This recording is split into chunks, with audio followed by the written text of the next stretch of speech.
देखिए, हमने बिल्कुल घोषणा कर दिया, मेरे मंच से करना ध्यान में नहीं रहा। और आपके माध्यम से मैं कहना चाहता हूँ कि 1700 लोगों के पास जो है नोटिस आ चुके हैं।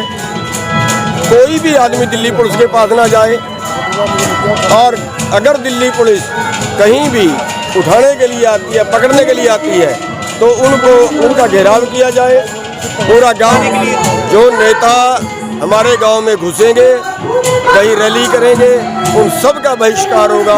हम उनको कहीं पे कोई प्रोग्राम नहीं करने देंगे। ये बाबा रामदेव इनसे भी बड़ा धोखेबाज निकला। बाबा रामदेव ने तो बीजेपी के वोट भी मांगे थे, उसने तो सबसे बड़ा धोखा किया लोगों से, अब बोल नहीं रहा है, और देश को लूट लूट के देश का 5वें नंबर का अमीर बन गया है।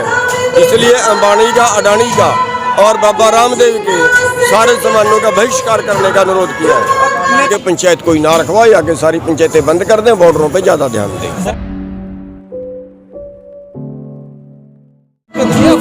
आपने जो आज 2-3 अनाउंसमेंट किए हैं कि दलितों को जोड़ना है और भी कुछ चीज़ें की हैं, उस बारे में बताइए, क्या है आपका अनाउंसमेंट? देखिए, जो हमारे दलित भाई हैं वो भी शोषण का शिकार हैं, किसान भी शोषण का शिकार हैं, और पूरे जो देश की जनता है उस सब का शोषण हमारे पूंजीपति कर रहे हैं। और जब हम सारे एक तरफ हो जाएंगे, ये लड़ाई शोषक और शोषित के बीच है। जब हम सारे शोषित लोग इकट्ठे होंगे तब इस लड़ाई को जीत पाएंगे।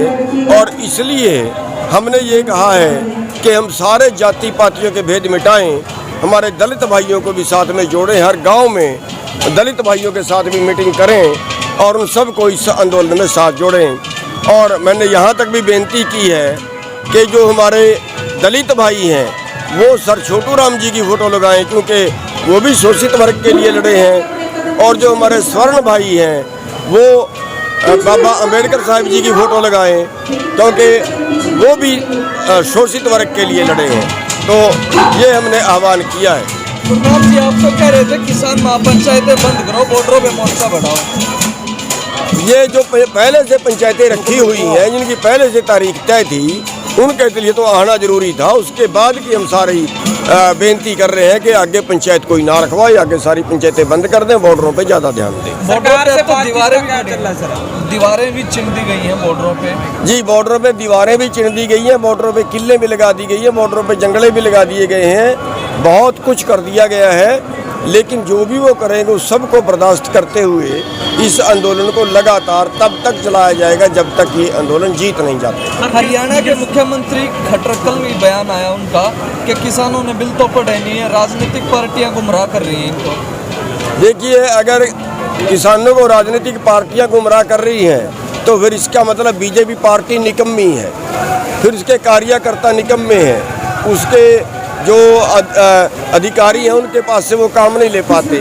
अपने जो उनके कार्यकर्ता हैं, जो उनके नेता हैं, वो निकम्मे हैं, उनकी बात लोगों की समझ में नहीं आ रही, लोग उसको समझा नहीं पा रहे। और ये अलग अलग बयान देते हैं। पहले तो उन्होंने कहा हरियाणा के लोग उसमें शामिल नहीं हैं, जब उनका हेलीकॉप्टर भगाया गया फिर उनकी समझ में आ नहीं, हरियाणा वाले भी साथ में हैं। ये फूट डालो और राज करने की कोशिश करते हैं। पहले तो कहते थे गुरनाम चटर्जी वो जानते नहीं, फिर तो आपके नाम के FIR कृषि मंत्री का बयान आया है। पहले तो उन्होंने बहुत कुछ कहा, लेकिन बाद में ये तो मान लिया हाँ हरियाणा के लोग भी शामिल हैं। अब ये भी उन्होंने जो मान लिया है कि भी जो मुकदमे हैं वो भी सबसे ज़्यादा हरियाणा पे ही दर्ज हुए हैं। तो ये तो इन्होंने मान लिया। अब वो गुमराह करने की बात कर रहे हैं। हम कहते हैं अगर हमारे कहे से लोग गुमराह होते हैं तो फिर सरकार को तो इस्तीफा दे देना चाहिए। कृषि मंत्री नरेंद्र सिंह तोमर का बयान आया है कि चाहे कितनी भी भीड़ बढ़ा ले, भीड़ बढ़ाने का कोई फायदा नहीं है, सरकार बिल वापस नहीं लेगी। ये इससे बड़ी निकम्मी सोच और क्या हो सकती है कि उनको भीड़ जनता नजर नहीं आती, उनको भीड़ ये लगती है जैसे दूसरे देश की भीड़ हो।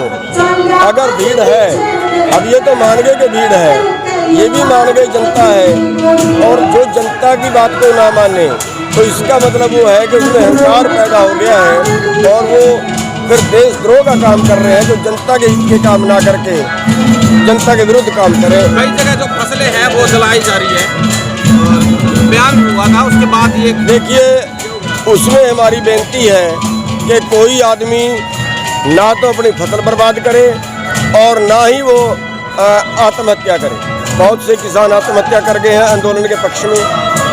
बहुत से किसानों ने अपनी फसलें बाढ़ी शुरू कर दी हैं। हमारी बेनती है वो ऐसा ना करें। हम लड़ेंगे, लड़ रहे हैं, और जब तक हमारी बात नहीं मानी जाएगी तब तक हम लड़ेंगे। नेताओं का जो बहिष्कार हो रहा है कि जो सरकार ने प्रपोजल दिया उस पर किसानों को मान जाना चाहिए, कैप्टन अमरिंदर सिंह ने कहा है। देखिए, वो राजनेता है, अपने तरीके से बयान देंगे, लेकिन सरकार की कोई ऐसी प्रपोजल नहीं है जो मानने काबिल हो। सर, बाबा रामदेव के बारे में आपने कहा, बाबा रामदेव, अडानी, अंबानी तीनों के बारे में नाम गिनाए थे भी आपने, क्या करेंगे उसको? ये बाबा रामदेव इनसे भी बड़ा धोखेबाज निकला। बाबा रामदेव ने तो बीजेपी के वोट भी मांगे थे, उसने तो सबसे बड़ा धोखा किया लोगों से, अब बोल नहीं रहा है और देश को लूट लूट के देश का 5वें नंबर का अमीर बन गया है। इसलिए अंबानी का, अडानी का और बाबा रामदेव के सारे सामानों का बहिष्कार करने का अनुरोध किया है। नेताओं का बहिष्कार होगा जो गाँव खाप चौधरी के पास जा रहे हैं समझाने के लिए। जो नेता हमारे गांव में घुसेंगे, कहीं रैली करेंगे, उन सब का बहिष्कार होगा।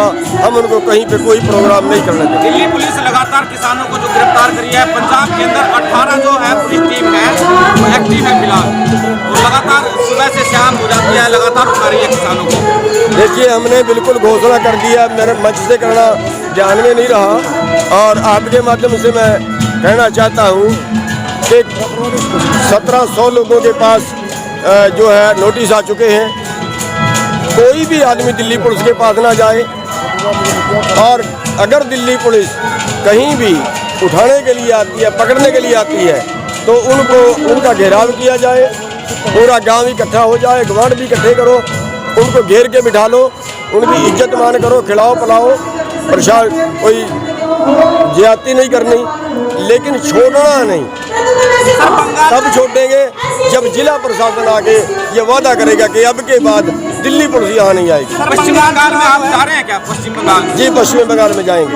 पश्चिमी बंगाल में जाएंगे और पश्चिमी बंगाल के लोगों को भी कहेंगे कि देश के लूटने वालों के विरुद्ध आप भी खड़े हो और इस आंदोलन में साथ दो और बीजेपी को हराओ, ये वहाँ भी कहेंगे। कब तक ये आंदोलन चलेगा? अभी 2024 तक आप बता रहे थे। देखिए, जब तक हमारी बात नहीं मानी जाएगी, उसमें कितना भी टाइम लगे, हम लड़ते रहेंगे। गेहूं की कटाई 15-20 दिन में शुरू हो जाएगी और आंदोलन इससे मजबूत होगा या कैसे काम करेगा? दोनों जगह किसान, देखिए, हमने सिस्टम बना लिया है कि रोटेशन में किसान जाते रहेंगे और जो किसान आंदोलन में होंगे उनका काम पिछले गांव वाले संभालेंगे, उसका सिस्टम खड़ा करेंगे। महापंचायत से आंदोलन को नई दिशा मिलेगी। जी, महापंचायत से आंदोलन को नई दिशा मिलेगी, ऐसे कह सकते हैं। महापंचायतें अभी जो रख दी है वहाँ तक करेंगे, आगे हरियाणा और पंजाब में बंद करेंगे, दूसरे प्रदेशों में करेंगे। सरकार राजी नहीं, आप भी घर जाने के लिए वापसी नहीं, जब तक बिल वापस नहीं लेते आप पीछे नहीं हटेंगे। ऐसे में आंदोलन का क्या समाधान निकलेगा? देखिए, जब हमारा सड़कों पे तो बैठे हैं ना, दिल्ली की 5 रोड रोके हुए, वो आंदोलन नहीं है क्या? वो भी तो आंदोलन है। और तब तक हम वापिस नहीं जाएंगे जब तक हम आंदोलन जीत नहीं जाते। लड़ाई का स्वरूप अलग अलग टाइम पे बदलता रहता है। तो ऐसा कह सकते हैं कि आंदोलन अभी लंबे वक्त तक चलेगा? है जी, आंदोलन अभी लंबे वक्त तक चलेगा जी, ऐसा आसार ऐसे ही है कि लंबे टाइम तक चलेगा। क्या महापंचायत से मोदी सरकार पर फर्क पड़ेगा? महापंचायतें दूसरे स्टेटों में करेंगे और महापंचायतों से फर्क पड़ता है कि कितने लोग इकट्ठे हुए हैं, सिरों की गिनती होती है। आपने दलितों को साथ लाने की बात कही है, इसका क्या? दलितों को साथ लाने की बात कही है, क्या मकसद है? मकसद ये है कि दोनों सारे शोषित लोग, सारे वो लोग जिनको लूटा जा रहा है, वो सारे एक मंच पे आके पूंजीपतियों के विरुद्ध खड़े हैं। खबरों में बने रहने के लिए फोरम 4 को सब्सक्राइब करें और नोटिफिकेशन पाने के लिए बेल आइकन दबाएं।